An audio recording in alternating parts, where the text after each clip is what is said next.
Gents, good evening, and listeners, good evening, good morning, good day, wherever you're listening to and whatever part of the world you're listening from. Thanks for joining us again. It's the Mile of Golf podcast, episode 180-something. It was talking about the US Open. It was a great tournament. I just said in the intro, if you listen to that, climax on the 18th hole, of course, it was the 18th hole of the 72-hole tournament. So it went right down to the wire, and I think we had a worthy champion of the champions that were in that final page of the leaderboard. I don't know which one of the two gentlemen that join us here and make the Mile of Golf podcast what it is, Magic Mike and Rocket. I don't know who wants to go first. So there's no whatever you call it, priority list here. We might have to go with the man who's probably the star of our team, because the data lake just continues to shine. Mike.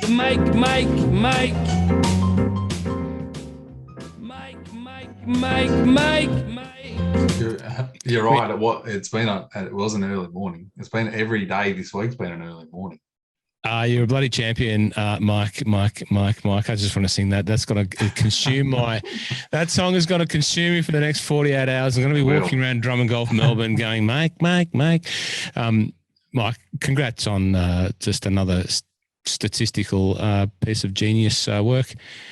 You once again, the phone buzzing at 4:35, 5:35, 6:35.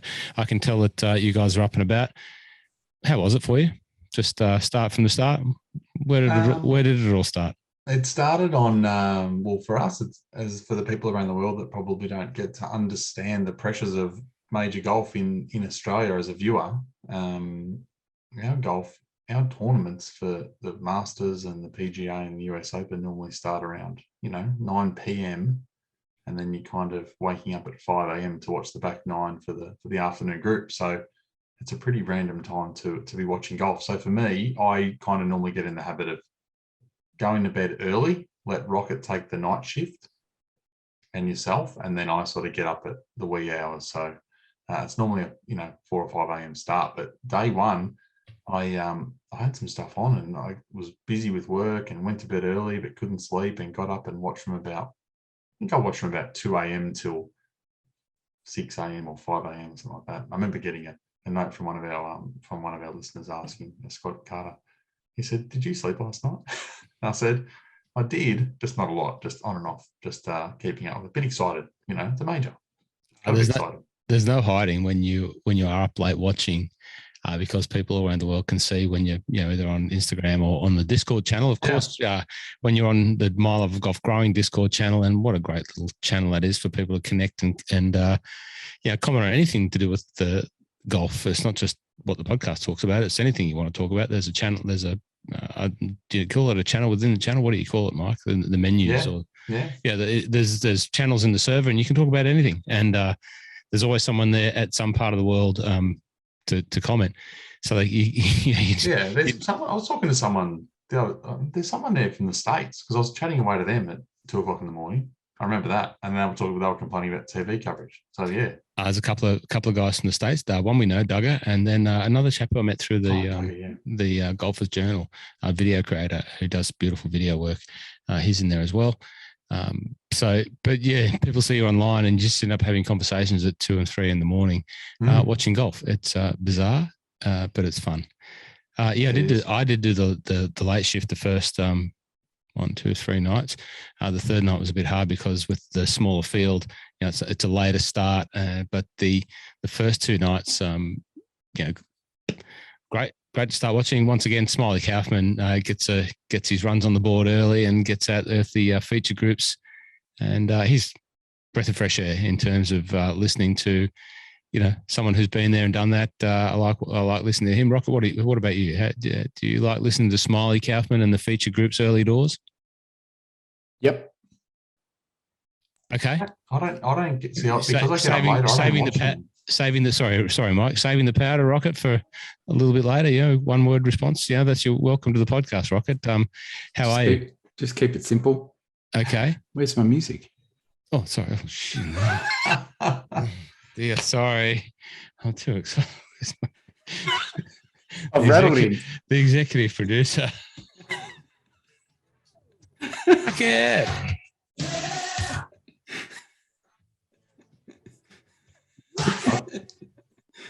Oh, the bloody prima donna podcast hero requesting, making his own request. Sorry, have you got your rider in the background there? The cheese and biscuits. So did someone win the cheese and biscuits, Mike? So we just go with the cheese and biscuit announcement now.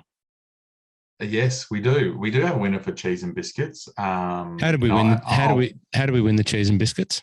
It was all the subscribers that were public access for us on the YouTube channel. So we put them all in the wheel and spun the wheel, and we've got a winner. And it was Mr. Scott Carter won, which is good because he's a local person that I can easily get a choice of cheese or cheese paraphernalia to. So I'll post that on not YouTube. I'll post it on Twitter, and I'll send him a note and ask him what he would like me to do and what he would like, and I'll organise that tomorrow. As long as he can get a luggy. I will get one of those. Yeah, I got one of those. I'll be in the office tomorrow for the first time in a long time. So that's for subscribing to the YouTube channel. Thank you very much to everyone that does. Sorry and apologies, we missed publishing last week's episode. The events of last week, and on the Wednesday, which I usually publish the episode and do all of that, had to catch up with Matty Griffin as he prepares to go to the Open. We had a round at St Andrews on the simulator at Big Swing Golf. So I had to do that, and just time got away. Rocket, if you do watch YouTube, you'll see Rocket's birthday present in the background. Rocket celebrated a birthday the day after last week's podcast and was suitably surprised in true US Open Week fashion with one of the greatest gifts on a podcast golfer's wish list. Talk to us about it, Rocket. If you want to watch, if you want to see it, you can see it in his background. But if you want to listen, because you just listen to the podcast and don't tune into the YouTube channel, and therefore don't get access to the great cheese giveaways that Mike's giving away, what is it, Mike? What is it, Rocket? It's the 2022 commemorative bag for the US Open at the Country Club, Brookline, Massachusetts. Mrs. Rocket just floored me with a nice little surprise on Wednesday afternoon. Of course, there's a couple of brands, or maybe three brands do signature bags for their staff. Callaway and Strixon did one. Well, they're part of Callaway anyway, aren't they? Strixon, no. But you got the... Which one's yours? Tailor-made, of course. Tailor-made. So that beautiful. Others don't exist. Did you go through all the little signature pieces on there and what they mean? Did you have a look at all of the details? Oh, yeah. I'd already done. I haven't memorized them, but I'd already looked at that on the Tailor-made site. So they actually had a thing on Instagram where it was going through each of them. So like on the right about there, they got 246 on the top of one of the small pockets. That's the number for Francis, the number of Francis Ouimet's house that he lived across the road from there at the course. Then you have on the cuff on the front side, on the underside of the bag, we'll call it, you had April 18th, I think it was, not 1775. So I think it's when Paul Revere's first letter, I think it is, around. So that's before, we'll call it the Patriots versus the British. And there's lots of other little symbols and things like that that are on the bag as well. And all of the theme in terms of, it's not a US flag, it's actually the Patriot sort of colouring of the army at the time that was fighting the British up in their New England. And like the paper, is it not the paper, that cream color, is that, what's the significance of that? Is that like the parchment paper or something like that? Yeah, I think it is. Yeah, right. I actually think it is. I don't think they went into, I don't think I saw the detail of what that was because they were focused on more on the symbols and things like that. But I looked at that and I thought it has to be like that old school paper. Mm. And a little bit of commentary from some of the head honchos at TaylorMade came your way. Yes, they did.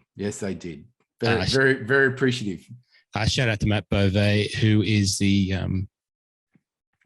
product lead creation guy at TaylorMade. He basically made the current series of irons and made them what they are and the beautiful pieces of work. So he gave Rocket a bit of a shout out and slid into my DMs.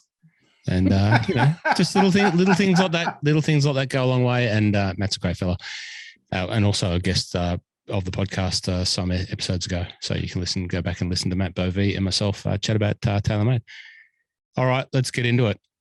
Who wants to lead off with how do we lead off such a great event? Because it was a great event. There was a bit of everything, right? Who wants to start with what a bit of everything looked like? Rocket, you go. Well, I live for US Opens like this, pun intended. We'll call it if you encapsulate the last 6 holes, it's 72-hole tournament. The last 6 holes produces absolute fire. And generally, you're not going to get, it's not going to be 72 holes of just excitement all the time. But it's building up to that. And the story that goes with it for the whole week. And, the course provided the canvas for a very beautiful picture to be written. And it could have been written by multiple people. It could have been painted, drawn, stenciled by multiple people. And it was, I wish I got to watch more of it sort of live. Obviously I had other activities going on, but I was able to get the third and the final round, and it was just, you couldn't wish for anything more. Like, I was on the edge of my seat. The couple people that I had my money on, they got ejected really hard yesterday. And then so I was just riding the Willie Z train all today, and it was electric, just watching everything from start to finish. And that's kind of the summary. I'd start diving into the detail of the event and stuff like that, but for me it was just a great event. The winner was a deserving winner. The guy Billy Z finishing second, it's not unlucky, but it's impressive. It's really impressive. He's 18, 20, he's 20, his 24 months is some seriously impressive. And just the event as a whole was great. There was parts of it where I probably wish the first 2 rounds they probably dialed it up a little bit more and let the handbrake off, but third round was, suitable enough carnage, and then they had the rains overnight, so softened it up a little bit. So remind us, exciting. Who, and when you said the people that you were following, otherwise on, who and got ejected early, who were they? Well, I didn't. The only one I had picked as a winner, which is one I picked ages ago, was Max, and he was trending in the right direction. But and he started off the first round really, really well, and he performed really well in the first round. I think he shot, I think it was even or 1 under. I'm not sure. I can't remember. And I thought, okay, he's got off to a good solid start, and then his second round, it was just got some of the tough conditions, I think, from memory, but he was not great from there on in and just really struggled. So we'll call it, by the second round, he just was airmailed out, and he needed to shoot low in the third round to get somewhere near that even sort of 1 under. Yeah, he was a dejected figure by the halfway through the third round. Yeah. The third round was, I loved it because it was just the course just really just rearing up on certain players and just biting them in the face. The course was like a viper at times, especially that 8th hole. Oh my God, that was some carnage there. That was awesome. That was rooster or feather duster stuff, that 8th hole. I loved it. Absolutely loved it. And then the other players that for me got ejected, because I had, from a betting standpoint, I had a little bit of a multi running. So it was a JT, Willie. I did have Brooks, and I had, I'm missing another one. I can't remember off the top of my head, because I think I was like over it by the midway through the third round and sort of just went, my whole My whole betting is out the window, so I've lost it. I know I'm missing one player, but they didn't make the top 20, so that sucked. We could tell that the crowds are definitely back to their full capacity because I don't know if it's regional or whatever, but it was definitely the return of the Bubba Booey. Oh, well, that like the country club site's actually quite small, so they are quite limiting with the crowd. So I think they only get about half to like 60% of the normal crowds you would get to some of the opens that are at bigger locations. So they have to be careful because they just don't have the real estate on the property. So that would have helped as well from the atmosphere. So even if, look, they probably would have filled it with bums on seats, but I think intimate and condensed in a lot of places probably helped atmosphere-wise. It was really good. Yeah, I didn't catch any Bubba Buoys. I didn't. Really? Didn't. They're like maybe a little bit of people sort of nearby Rory a couple of times today or yesterday, but that was about all I saw. I heard a few Bubba Buoys. I didn't hear any. If you were on you watch a lot of the feature groups. Yeah, maybe the same player. Yeah, but even today, because I never see the feature groups because they're always sort of through the different channel. So normally through that Foxtel feed, you don't. It's just different, I guess. If you're a fan of the Bubba Boo, let me know. But I'm not. But I'm not a fan of most people in the crowd yelling stuff out that's just dumb. You definitely see some commentary about people saying that it adds a bit of life and atmosphere. But no, not a fan of the Bubba Boo. I'm not hopefully.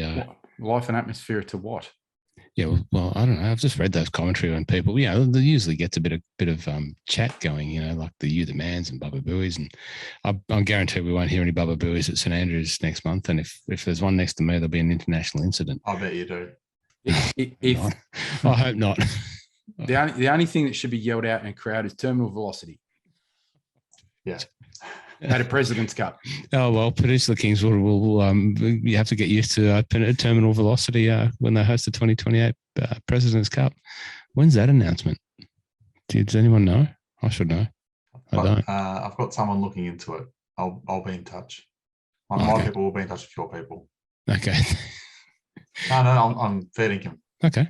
I've reached out to someone in the know, and they'll get back to me. Ooh, heard it here first, people. Okay.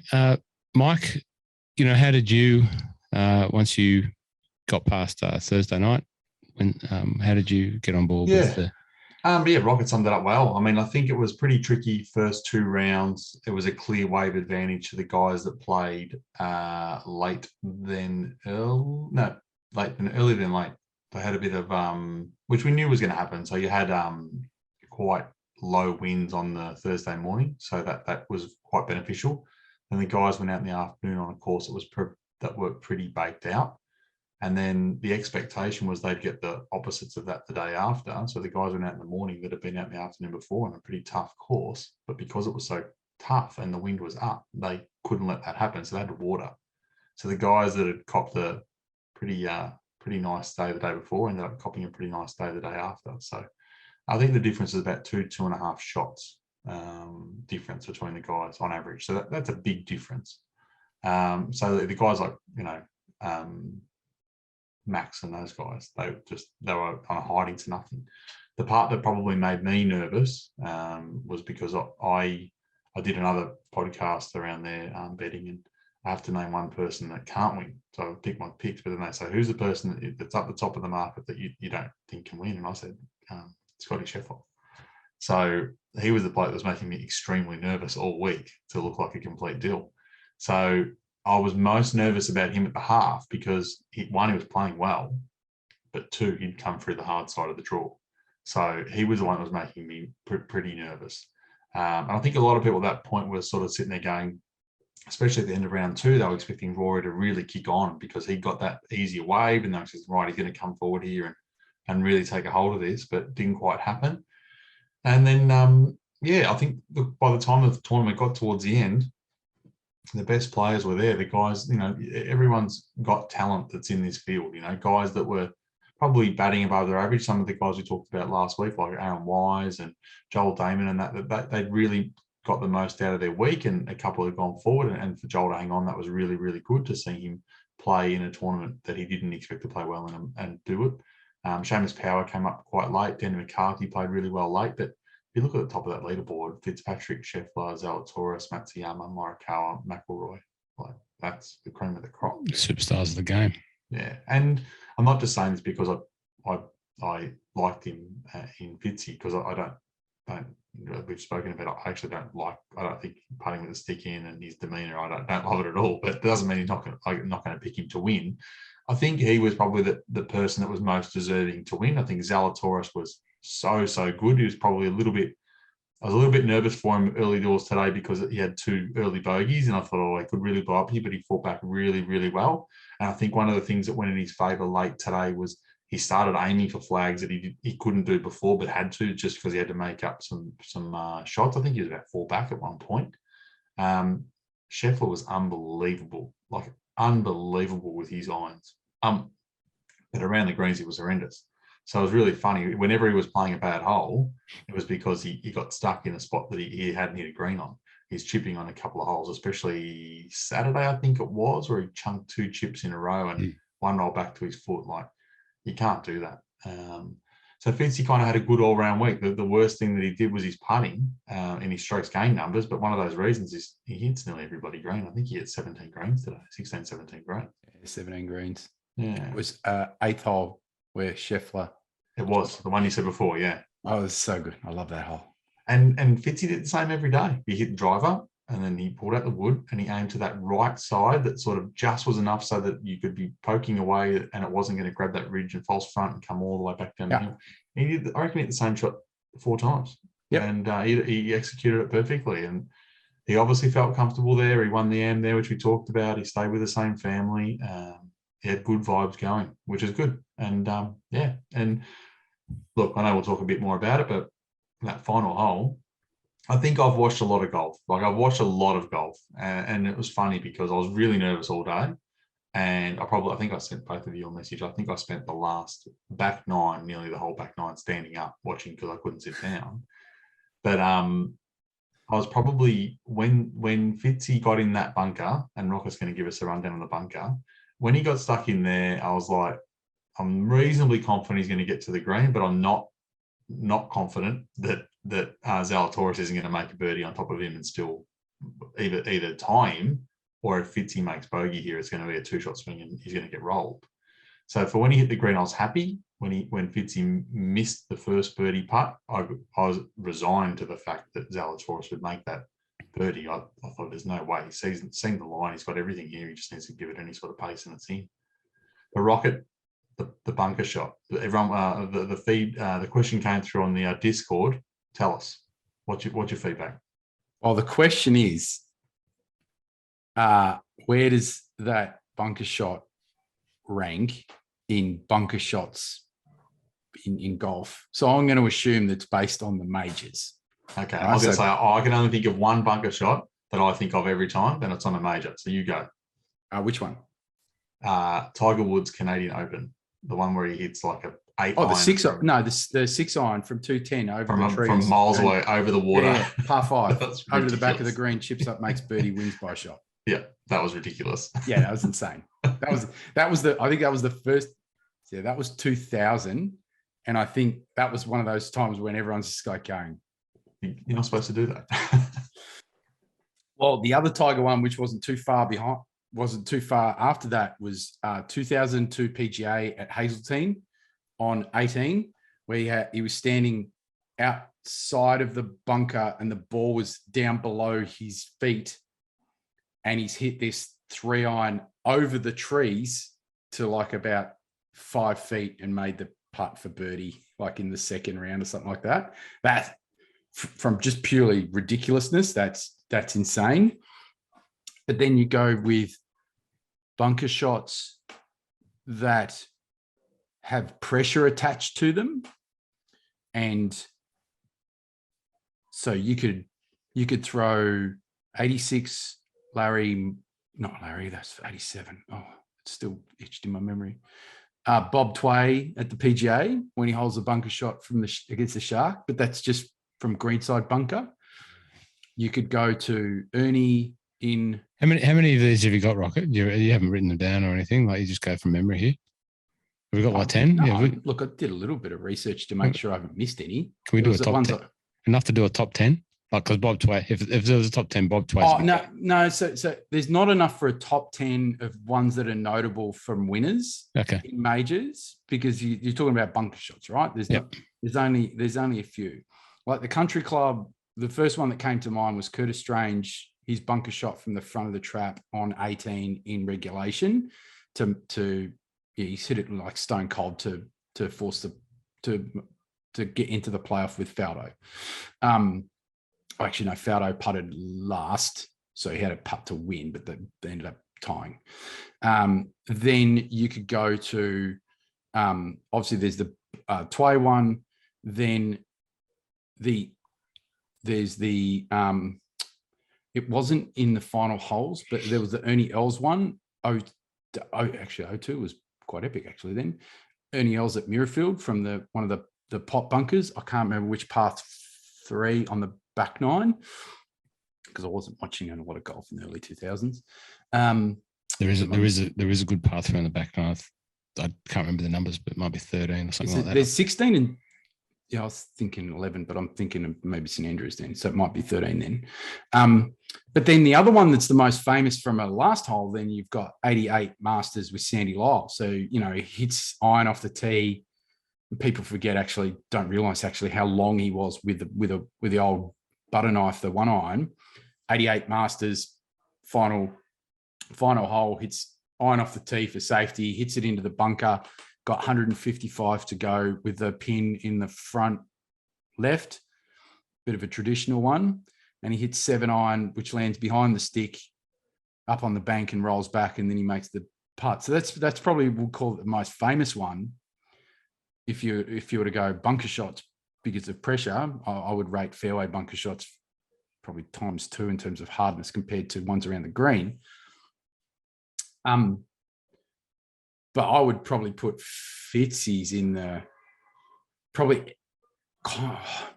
it's kind of equal to probably above that, because if you go by degree of difficulty, you go that bunker shot, it's not as straightforward as the one at the Masters, because you've got that little tongue, and I reckon he's about 10 to 15 centimeters. If that ball was another 10 centimeters to the right, he's almost got no shot, almost no shot. And so it's on a little bit of a side hill lie. He's got a fair distance, and his angle is left side of the green, and he's got to cut it in, and he's leading by a shot, and you're hitting from a fairway bunker. And he did it so fast. I think he's a naturally fast player. Yeah. Which helps. And you can tell, I think I made the comment, as he walked off 17, I think I made the comment. You did. He's walking slower than normal. He was, for sure. So I think it was like he knew, and he was like just trying to pace himself, because you could see how he walks and things like that. He seems like he could be naturally quite nervy and nervous and stuff like that. But he was you could see he was deliberately walking slower to get to the tee. So, and I reckon just to get his heart rate down. That's just collect his thoughts, right? Yeah. Right. It's just it's almost like the composure of, I'm leading by 1. I just have to hit, I've got to hit just 4 really good shots. Yeah. You got to make Zalatoris make mistakes. Absolutely. Or birdie. You got to make him beat you. Yeah, for sure. And I would say Zalatoris, but the thing that people don't realize is Zalatoris hit first, and he absolutely crushed one up there. Everyone else in that final round, except for Fitzy and Zalatoris, they were hitting 3-woods out to the right-hand side. And Zalatoris stood up there with driver and just took the hard left line, the shortest way in, blasted one down there. And then that's when Fitzy's hit it left. And I'm thinking, and you could only see the shot from the top, and it was just like game on. But that was a 3-wood as well. Fitzy hit. Oh, was it? Yeah. He absolutely murdered it. Yeah. So he got chastised for hitting that club, like they were saying. It was like him. Oh, the commentators. They said, look, it was just you just hit it out to the right, hit driver or iron. Hit driver, bomb it down to the right, or just hit iron and hit a 6 iron in. Zinger's a wanker. And then that I don't. Fairway bunker shots are so hard. Like, I actually think from just pure iron play, I think they're probably one of the hardest shots in the planet, because you're relying on a ball that could be a little bit depressed in the sand. So, and there is no room for error. There is none. That's in terms of where you hit the ball in the face, and also how clean if you take a little bit of sand early, that thing's doing nothing. Compared to hitting off grass, you can get something a little bit on the fat side and it's still got a little bit of juice on it for some reason, but out of a trap, it's terrible. And then it's sand, so it's moving under your feet. So you actually have to have quite quiet feet and lower body, so you're not, Scotty Scheffling around, because that would actually, you could just lose complete control. And the shot that he hit, it's just ask John Rahm, mate. Did you see John Rahm's shot the day before from the same bunker, different angles? No. Is that where, because he made double on that whole thing? He hit it straight into the face, about a foot in front of him. I literally was waiting for Rambo to come back and just club snap something, because he bit off more than he could chew and just didn't hit it. And then second one he hit fat. Which is what there happens. You go. Right, and that's it. And he can be a little bit Fred Astaire with his feet when he's swinging as well, right? But Fitzy, you look at it and he's got really quiet legs, really quiet feet, and just as soon as he hit it, I was like, oh, he's flushed it. And not only to get it on the green, but get it on the green into that area where if it was cut a little bit more, if it went another couple feet, it would have hit this little funnel and rolled down into the hole. Rolled down closer to the hole. That's funny, the difference is, like, me cheering him and quite nervous because I bet on him. I thought he'd absolutely not chunked it, but I thought he did a bit heavy, and he didn't actually react. And I was like, oh no, this is coming up short. He's in the next bunker. I was very nervous. As soon as he hit it, I was like, oh, he's flushed it. It's just the sound. It's like, no, he's flushed it. It's not heavy at all. Because if it's heavy, I'm guarantee that he would have Hideki'd it with a hand coming off, but it actually would have been a terrible shot and not 3 feet. It was a ripper. And just getting it to that spot was amazing. And then, it was a really, really difficult shot compared to the one that if you put it Sandy Lyle versus that one, Fitzy's is the one. Fitzy's is the one. It's so good. I don't think people really understand how good that is. Like, it's ridiculous. I was watching it and it was an amazing golf shot. Yeah, like you were caddying to the bike. Yeah, I was watching it. I definitely watched it. Just the fact that, for me, the pressure that the guy's under, maybe he doesn't feel pressure that much. I don't know, but to know that he's got to get it on and get it close to even have a sniff at, maintaining his lead and therefore win the thing. To do it under that pressure, like, I don't mind a long bunker shot. Like, it's one of my more preferred shots off the sand. The long, 6 iron, 7 iron, something with that sort of face, and just clip the ball really clean. I really like it. Like, the one that I hate is that distance that Lucas Herbert sort of nailed at the Irish Open, which is coming up this weekend. When he went on to win, so it wasn't a major championship, but that sort of 70-meter long bunker shot up the hill. That, for me, I always collect a bit of sand, but a 6 iron, 7 iron, 8 iron, I love that shot. But just to do it when you've got to get it on the green and get it close enough to. And it wasn't a small lip. No, not at all. It was the lip of the bunker was not small. Like, we're talking, I reckon he's got about this much of a clearance based on if he's hitting like a 6 iron. It's not coming up fast because his trajectory is not naturally high. So there's not a lot of clearance. The only thing that probably helped him is the fact that he was hitting a cut shot. We've got to sort of clip those sort of second bottom groove. Yeah. Like you literally have to hit almost like the middle. You can't hit the ball any lower than 3/4 down. No, there's no, it doesn't compress like it does on a normal struck sort of 8-iron. With the balls going, you don't have your descending as a shallow as a descending angle, because you've got to pick it. And but yeah, it was great. Loved it. So Mike, you're obviously very happy that he won. What is your beef with Fitzmagic? Like, it's not necessarily a beef. I don't like people leaving the flag in, as we've talked about before. I think it's silly. The rationale of it coming in as a rule was to speed up play for people that don't have time to get it out or just want to tap it in and keep going, rather than take the formality out of it. Yeah, it doesn't. Whereas these guys are using it as a target, and it just looks ridiculous. And to be honest, he made a bogey on bogey on that par 3, the short par 3. 2 of the putts that he hit, one was for birdie and then one was for par that he missed. I can tell you now, there's absolutely no doubt in my mind. Part of the reason why he missed them was because the flag was null. There's no way it's as easy to putt unless he's trying to aim for the stick and it's a straight putt. If you're playing for break, I just can't see how it helps. I just don't. To take the speed off it or something like that, I just don't buy it, and it looks silly. So yeah, and the cross-handed chipping's a bit weird. If it works, go nuts. So what happened with the putts that he missed? I didn't see it. Sorry, So on the par 3, the short par 3, he had a putt. I'm just trying to remember now because I watched a lot of golf, but it was either a par or that big. Yeah, it was a big right to left curve. It was a birdie because Zalatoris made his and for birdie, and then Fitzy had to putt, and Fitzy missed it, and he pushed it way too far past, and then he had basically 6 feet coming back and left the flag in, and missed it again.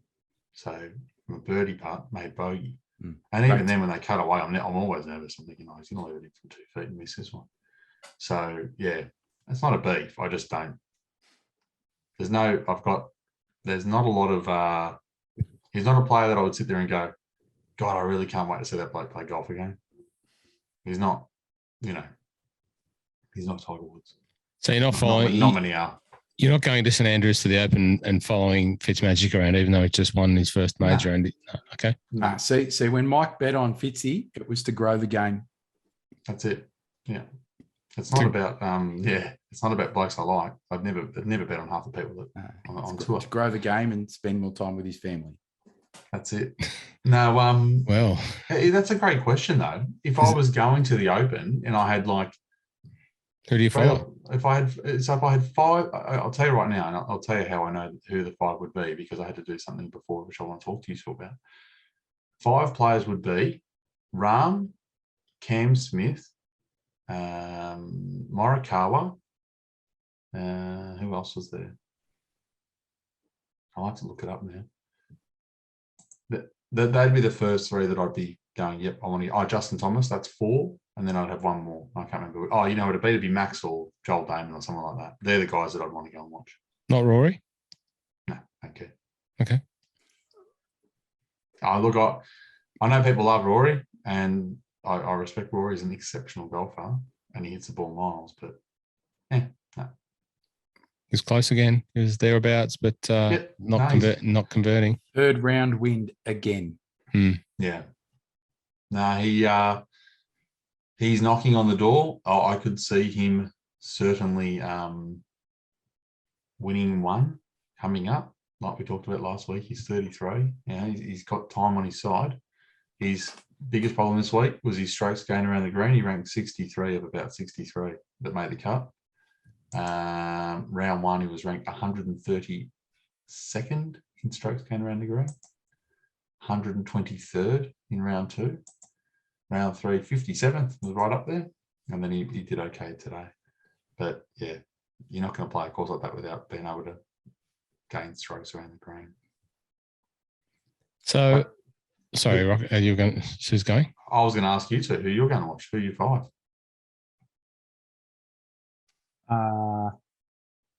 Max, Cole, probably Brooks, maybe can be a bit bland. I think Willie Z. I just want to see Willie Z, because I just want to see the guy hit a golf ball. Like, I it's just want to see him putt for 3 feet. No, I just want to see him hit a golf ball, especially on that course, in what it's going to be like there, because I think that's going to be something else. And then how many is that? 1, 2, 3. That's 4. I can see the wheels in Ross's brain kicking over, trying to figure out his 5. Yeah, it's interesting because I can't think of another one. Actually. Because I know, the times that I've been to a big tournament before, I sort of just mosey about and check out over here and go over there. And, I've always watched a couple of Australians. I remember following Jason Day and Lee Westwood, and I think I followed Darren Clark for a bit. And then I would perch up in a stand and sort of have a break. The last day was interesting because, 2016 opened with that great show of Phil Mickelson and Henrik Stenson. And I was sort of trying to always leapfrog a couple of holes ahead. So, you get a seat in the stand and you could see them come into the green. You usually always get a great vantage point around the green and into the green from those stands that they have. But I just watch a bit of everyone. But now that you mention it, like, I want to see John Rahm again. Like, I vaguely remember him from the World Cup when he was out here, but not really remember him. So I want to see him. He's a big boy, and I like the big boys. So I wouldn't not go and watch Will Zalatoris, because probably for the opposite. He's a phenom. He's a small, slight little kid. And to do what he does with a golf ball. The fact is, and Josh, who I might spend some time with at the Open on the Friday, is friends with well, is he friends with Will Zalatoris? Or? No, he went to Wake Forest, right? So he's got an affinity for the Wake Forest people. Yeah. And there's a couple people that he knows, obviously at Wake Forest, that obviously introduced him to Will. And Will spent some time with his girls and got some signed hats and stuff like that. And he reckons Will is, like, hands down one of the nicest dudes on the planet. Yeah. Which is obvious when you see what happened post-event and the stories of what he said to Matt Fitzpatrick's parents and stuff like that. I don't know if did you hear about that? Yeah. He said if I was going to lose this to it. Yeah, so he said, oh, sorry, Ross. Yeah, I was just going to say, he said if he walked straight up to Matt's mum and brother who were there and said, look, if I was going to lose this to anyone, I wouldn't want it to be anyone else than Matt Fitzpatrick. So it was really nice. Good. Yeah. So I would go and see Will. I'd probably go and see one of the legends. I don't know if there's a legend playing. I can't remember who would be sort of up there. Who else would I go and see? Will? Yeah, Shark didn't get an invite. No, he didn't get an invite. I'd go and watch Rory. I like watching Rory. I'd probably go and maybe sticky beak at Sergio. Sergio's there. Actually, if you talk about the legends and if he was playing, and it's another one from a ball striking perspective, and obviously it's not, he won't be at peak that. I still think Stenson, Peter Green is something to watch. And the other one, if it wasn't him, I'd probably throw in a bit of Spieth. That would probably be my 5th one. It'd be very interesting to watch him golf his ball around there, and I don't know, his hand waving and talking to Mike about the club. And it is going to be interesting at St Andrews because the setup of the course, there's no internal watching; it's all from the perimeter. So it's going to be interesting to see how that plays out. Anyway, we'll get to St Andrews. We've got a few more podcasts to put away before we are live from the grounds of St Andrews. I was going to say the just quickly, without wanting to change the subject too far, because I still want to go through the tipping results because I heard they were pretty good. The reason why I was thinking of the top 5 was I got an email today from the European Tour, DP World Tour mailing list. And there was a bit of a survey on there. It was a 10-minute survey, and I'm a sucker for those if I'm interested in whatever they're asking about. And DP World Tour sent out a survey on all things golf and what you're interested in. And it was very, very clear from the questioning. And it's a pretty long survey.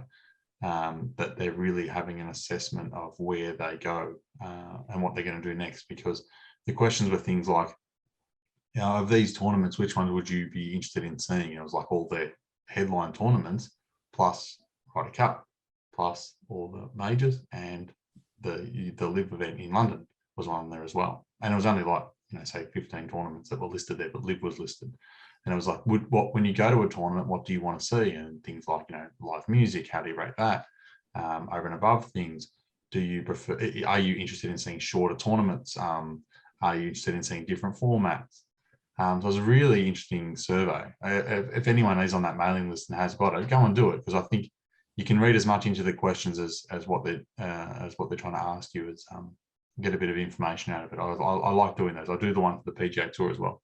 I'm on their well, surely they're Keith Pelly's sitting, probably turns up to his desk every morning. He's got the check from the Saudi Investment Corporation staring him in the face, and he's probably got a timeline on having to make a decision. Surely not, right? You would think so. I think he's made his decision. He's just got to see whether he's going to backflip on his decision. Be more than what he's got to decide. Well, sorry, he's got to decide whether he wants to be swallowed up by the Live Tour or whether he wants to get swallowed up by the PGA Tour. That's his decision. But actually, there was another question, Rocket, in the chat. Did you say that? Do you remember which one it was? Oh yeah, is Willie Z the new Usti? I didn't say that. I did say that. No. What was the other one? He is on the way to being in the next Usti, because the Usti's the only one that has the 4 runner-ups, isn't he? No, I'm assuming. No, the other question was from someone whose name rhymes with Blakey. Will the Live Tour get official world golf ranking points? Don't know. That was a question from the bloke whose name rhymes with Blakey. Yeah. He was asking. He was asking us on the podcast questions. I don't think they will on their own. I think that if they tie in wholly and solely with the Asian Tour, they will get them, but on a reduced capacity, which I think is already happening in September, October. It'll just come down to strength of field. If you start to manipulate it, it'll be rubbish, right? Then the official golf world rankings is a farce. That's it. Yeah. The problem is that the strength of field part, because they don't have the ability to award points now, and because they're effectively just seen as, shows rather than tour events, a tour, unless they join with the Euro Tour or they're playing on the other one, the lower their rankings go, then, like you said, the strength of field will go down, and then they never sort of catch up. It's like when I have to listen to the No Laying Up guys complain about the manipulators, they call them, for the European Tour. It's all good and well when the best players in the world are ranked from the Americans, but once upon a time when the best players in the world were from Europe, when it was 80s and 90s. Yeah, it's like Baldo. That's why Uzi. No one was calling the Americans manipulators who are not playing if they played in, say, an Open Championship. Bernard doesn't stack up. Yeah, so there you go. I think they're all the questions we had. But anyway, let's talk about the tips. Well, the other one is that that Usti one. Actually, he's not the next Usti, because Usti are the second, so runners up. Yeah, Usti's one of those ones where he plays golf, and then wherever he finishes, he's like, ho hum, I'll go home to my property in Florida with all my kids and family horses and my tractor and do whatever. That's it. Yeah, that's true. He doesn't sort of care. But Will, anyone's watched his interview post round, you can see how much it matters, and he's going to keep just bashing down the door over and over again, because he's working on his putting, and you can see it was less shaky this time than most other times. So he's obviously doing some work to remove some of that.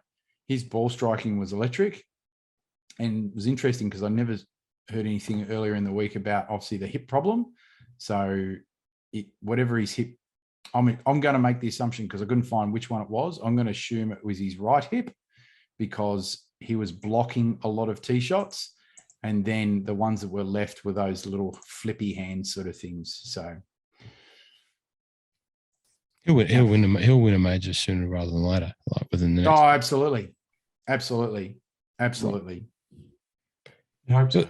He'll get rid of his whatever it is with his putting. He'll get rid of that. And no, his putting was actually really it was good. Yeah, no, he was actually really good. So here's the thing: is that he does enough of all the other things really, really well that he just needs to be okay with the putter and not bad with the putter.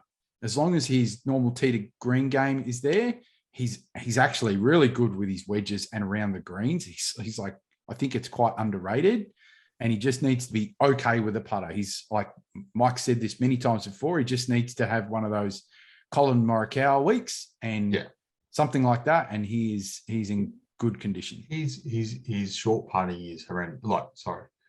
The mechanics of his short putts are horrendous, but his actual putting outside of that is fine. This week he ranks. Where did he rank strokes gained putting this week? Who wants to guess? I'm going to go with would have been like 15th. Ross. This is Willie Z strokes gained. There's no wrong answer. Yeah, strokes gained putting. Well, there is wrong answers. There's lots of wrong answers. It doesn't matter. In the 30 to 40. He ranked fourth. Oh, okay. Ranked fourth in strokes gained putting. Right. The problem with Willie Z this week was off the tee. And the reason why you struggle here off the tee, in my opinion, is because if you're just off the tee, and as in you're just missing a fairway, you are cooked. Whereas you look at the guys that were blowing it wide, like Fitzy and he, in the prime example, both of them teed off on one of the holes in the back nine. One of them, Fitzy, shoved it miles right through the uprights. Is that 15? 15, way out, and got onto the trampled grass. Had a great shot easy. Zalatoris cooked because it was right up, thick grass. So on a course like this, you actually are beneficial to be even wider on a number of occasions. He got that up. He made 4 from there too. Made an amazing 4. Even when they put the score up at 4, I'm like, no, he made bogey. I was literally talking to the television. No, he made bogey. They stuffed that up. I was like, oh no, he didn't, did he? God, he made he's and it was one of those weeks where. So this goes back to Southern Hills. It was got small greens, a lot of slope, power again, and they wouldn't have had them running it normally as fast because of all of that slope. So that was in his favor. But the thing is that he was hitting it into the positions because of the way he was in that 15, 20 feet all the time. And he didn't have many really, really small ones. The one that probably hurts me the most is the one on 17. Like I think there was that. And there was another one he left in the guts as well. 17 looked in. 14 was 14. Another one is in the hole. Par 5. I think he left it in the guts. He did. Definitely on the one of the par 5s. Yeah, I think you're right. Coming uphill par. Yeah. Like I think. It's look, he's a good golfer. In my opinion, and I'm happy to be told no, you're completely wrong. But I think the faster the greens are, it helps the worst putters. I think that if you're a poor putter and you can just kind of get something started and you just need to give it a tap to get it going and does a bit of work for you, I think I like that better rather than having someone who's got to know. You need to know this is where it needs the apex is. This is where you need to be hitting it. You need to be making sure the pace is right. Everything needs to be right. Whereas I think the speed helps a bit sometimes. That's my opinion. If you're twitchy and you're on a fast green, on the short ones, definitely. On short ones, even the long ones are a little bit because you don't want to be like on a fast green and have the opportunity to knock it 3 feet past and have one of those short ones. So the slower greens where you could probably be a little bit more aggressive. That means you're taking out the need to. Definitely on slow. Not definitely. do this one. No, definitely. But these guys aren't playing on super slow greens too much. I'd rather if I was them, I'd rather play on the fast ones. Yeah. So in the tipping, we had 3 people pick the winner this week. Yeah. 2 of them are in the head office at the My Love of Golf offices. So myself and marketing, the doctor, we both picked the winner. And Nomadic Golfer was the other one. The Nomadic Golfer, who is still traveling around and playing all over Australia. But the overall leaderboard is now the Nomadic Golfer at 10.6 million. Michael Lloyd. Now, Michael Lloyd had a good week as well. He picked Scotty Scheffler. He's a bit unlucky. So he's up to 10.2 million. Can I just get a message to Michael Lloyd? Michael, just let me know if those shafts that I re-glued for you are okay. Just whack a couple of LA Golf shafts in his driver. I'll reset that shaft because the ferrule came out and referruled it, and pop one in and referruled the hybrid and reshafted his driver. So just let me know if they're all right, Michael. That's right. There you go. No three putts, 8.9. Number 5 with the bullet, me. Yeah. 8.7 million. So that was when you pick back-to-back winners. Bobby from Ocean Grove, 8.4, and the Doctor is at 8.1, 8.2 nearly. Rocket, 14th, 6.04. I've fallen back in the last couple of weeks. And Roscoe, 20. Yeah, 5.5. I was the big loser there. I went from 13 to 20. Max Homer, you joke. Well, I've had Rory and then Matty Fitz back-to-back weeks. So I've gone from about 30th to 5th. But what the people probably do want to know is the leaders in the Majors Championship. We also have a little competition going there. So the leader, and if you want to know who's going to win the Open, call this bloke, Nomadic Golfer. He's picked the winner at the Masters and the winner at the US Open. So that's pretty good going. So he's on 6.1 million Nomadic Golfer in first place, ways ahead. Bobby, who picked the winner of the PGA and he had runner-up in the US, so he's at 5.1. Michael Lloyd again, he's up into third position. No three putts in fourth, and Chipper is in fifth. Chipper was leading, I believe. Chipper and no three putts were both leading. So I'm the Patrick Cantlay of major the majors? tipping. Where are you? Nowhere. Oh, Rocket, you are in 44th position. Yeah, and Patrick Cantlay. Ross is in 46th. I'm in like 6th position, but only because I had the winner this time around because I was about to. I'm Patrick Cantlay. He's Mark Delaird. Yeah, so I can't say you've got. Well, you both did it right in the first round, but yeah, that was it. Well, I've got to say there is another group of golf commentators. They actually have a show on Foxtel. I don't think any of them picked it as well as you did, Mike. I think they're all picking. I think they're all picking Cantlay. Cantlay, we talked about it, and he did exactly what we said he would do. Strokes gain majors. He's a potato. Yeah, he's no good. He's no good. And he might win this week, but he won't. He's no chance. So I was happy for Matt's fit. I was happy for Matt's. What do I call him? Matt Fitzpatrick, English fella. Must be Irish somewhere, Fitzpatrick, and his dad's name's Russ. So Russ Fitzpatrick, his dad was there. But I was equally as happy and maybe even shed a little bit of a blub for Billy Foster. That was great. I didn't know that he kissed the 18th flag on the way off. I went up and got the flag and gave it a little kiss. He was very overwhelmed. No man has caddied for more greater players and won no majors. Unbelievable story. Like just when you think you've caddied for Seve, not many people have that legacy. Seve, Faldo, Westy. He was on Westy's bag for a lot of his losses. Forever, yeah. No, to get one was great for him. Absolutely great. You could see he really cherished it, and you could see probably that video from the side-on view. I wanted to almost go back and record it like it was when Will had missed the putt. Yeah, and you could see like they had the shot from the side, and he was still having to tap in. And Matty's looked at him, and you could see Billy. He was like just going like his hat down. He's like losing. Like, oh my god! Had Fitz? Did he still have to tap in? I thought he'd already tapped in. No, he'd already tapped in. He was standing over with Billy, right? But then Will's putted.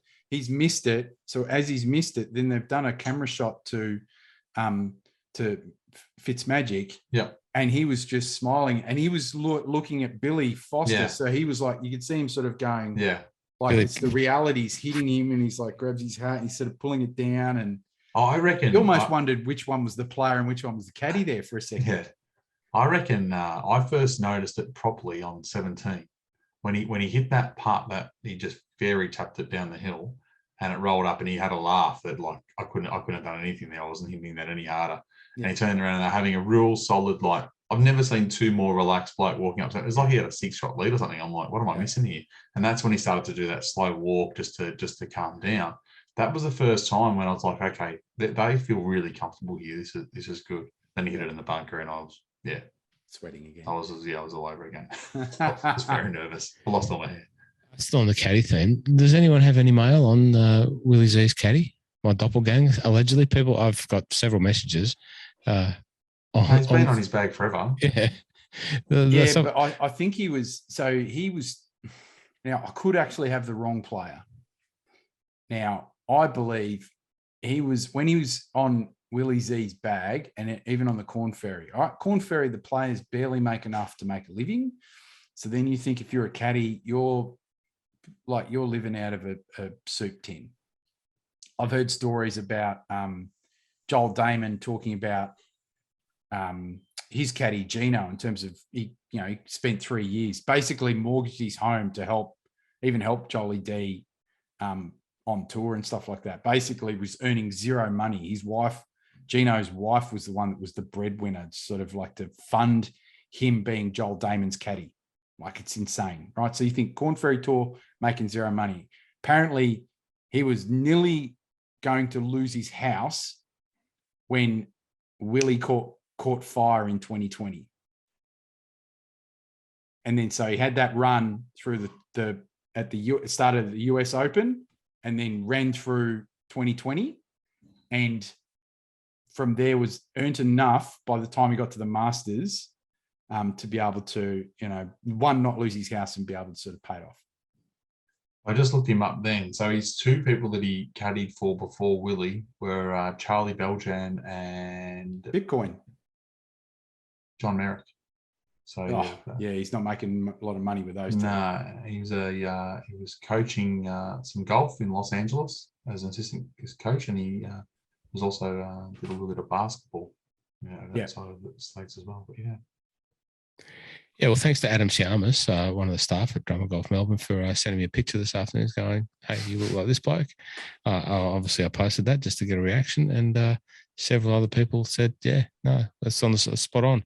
My wife thought he was a fair bit skinnier than me, and I appreciate that. Thanks for your support on my fitness regime, Alex. Must be skinny if you look skinny standing next to Will Zalatoris. He must weigh nothing. I think he's much taller. Anyway, bit of fun. What's next? Next is the Travelers Championship this week. So for those lucky people in the Discord channel, they've already seen the data lake this week. So I'm going to start sharing that in there as early as I can so people can have a bit of a look at it. Not going to go in depth with this because it's much more interesting to talk about the US Open. But effectively, I've narrowed it down to about 5 guys, but I'm not really too stressed about anything yet because there's a long way to go. There's a pretty reasonable field. But I've put down Xander, Patrick Cantlay, who we said can't win the major, Davis Riley, who's a good up-and-coming young golfer, Keegan Bradley, who was the hometown boy this week, and Mark Leishman. But there are a lot of twice, hasn't he? Leash has won it back in about 10 years ago, but he's had a lot of top tens. He was third last year as well. So I had a bit of form today. So why not? As we're going to do, I'm going to read the top 15, which again early. So if you're listening to this and someone's withdrawn on the list, don't be shocked because it is Monday. How funny was the Discord channel? People doubting the data lake with all of my stuff in there. It was happy to get the win, but yeah, there's probably as many missed the cut in the top 15 as finished up there. But that's okay. Doesn't matter. The key with it is, like I was saying in there, the data lake will rank them, but then you got to overlay and have a look at their tournament history and their form coming in, and that'll give you a number. Because this one here, there was someone on here that was coming up pretty highly. Like Tyler Duncan. I'm not betting on Tyler Duncan. He comes up 14. Xander Schauffele, Russell Henley, Sam Burns, Sungjae Im, Patrick Cantlay, Scotty Scheffler, Seamus Power, Justin Thomas, Joel Damon, Mito Pereira, Davis Riley, Kevin Kisner, Tom Hoagie, Tyler Duncan, and Joaquin Neiman. Top 15 this week. But as you can hear, I've already got Keegan and Mark Leishman that aren't in that list. But there are a lot of big names playing. I know. I'm pretty sure Willie Z was on the list until a couple of days ago, and he withdrew. But there are some big players. Right. I think it'll probably be their last start, and then they'll be getting their gear together and jumping on a boat. So I got the Irish Open over in Mount Juliet. Herbie's over there defending. 2 weeks away. 2 weeks away? What's this week? There's nothing? Something in Germany, I think. BMW International, German. Okay, sorry, Munchen. Why did I think that this week was the Irish Open? I think Herbie may be practicing there. Yeah, okay. I did see him post something there, but I think that's 2 weeks away. Yeah, okay. That's it. Thank you for joining us. Thank you, Mike, and well done for your tutelage with the Data Lake. Thank you for everyone that's joined us in the Discord. That's turning out to be a lot of fun from all around the world, whether you're in Scottsdale or Scotland. We appreciate your time, and we look forward to catching up with you every week. I am getting very excited for break. You guys are getting excited by the sounds of it for getting together in my absence. It's going to be good. I love what we do. I love what you guys do, and I appreciate every minute that you attend to providing the listeners some great information. So thank you. And as I said before, thank you to the listeners. We'll see you next week on the My Love of Golf podcast.